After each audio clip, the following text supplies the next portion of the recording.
What if I told you that the happiest moment of your life has already happened, but you were too busy chasing the future to notice it? What if everything you're working towards right now, everything you think will finally make you happy, is actually the very thing holding you back from happiness? I learned this the hard way. 3 years ago, I hit rock bottom. Picture me at 3 a.m., Mountain Dew in one hand, phone in the other, ordering my 5th takeout that week. My room, well, my parents' basement, looked like a gaming cave. Empty energy drink cans everywhere, blinds permanently shut, and the only light coming from my triple monitor setup running World of Warcraft. I weighed 265 pounds. My bank account? Negative $43.82. My dating life? Let's just say my most meaningful relationship was with my raid team.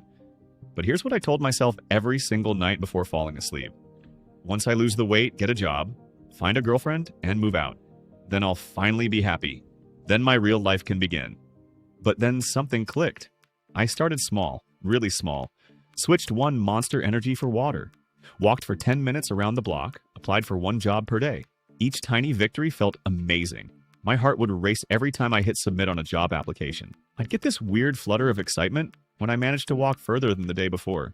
However, the real breakthrough came from the most unexpected place, my obsession with gaming. See, in World of Warcraft, I'd spend months grinding for the best gear. I'd tell myself, once I get that legendary sword, then I'll really enjoy the game. But then what actually happened? I'd get the sword, stand in Stormwind showing it off for a day, and feel nothing.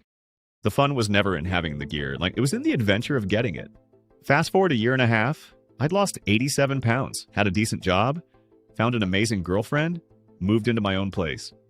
I was living the exact life I'd dreamed about in that basement. But then I felt this emptiness creeping in. The same emptiness I felt after getting that legendary sword. That's when it finally hit me.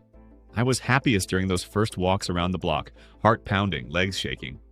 During those nerve-wracking moments before hitting send on a job application. Even during those awkward first conversations with girls, sweaty palms and all. The joy wasn't in reaching the goals, it was in pursuing them.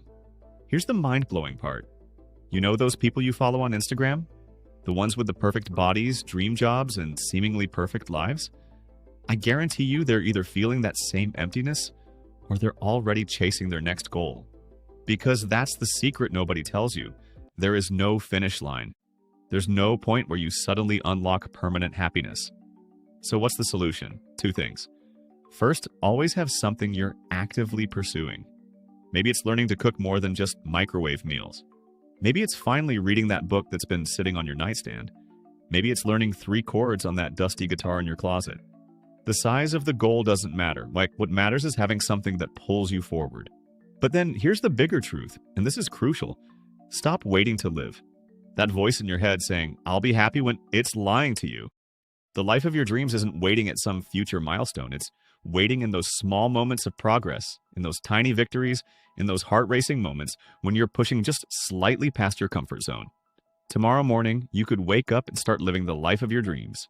Not because you'll suddenly have everything you want, but then because you'll finally understand that the dream life is in the pursuit itself. It's in the journey, the growth, the daily small wins, and yes, even in the failures that make you stronger. With that said, thanks for watching, and until next time.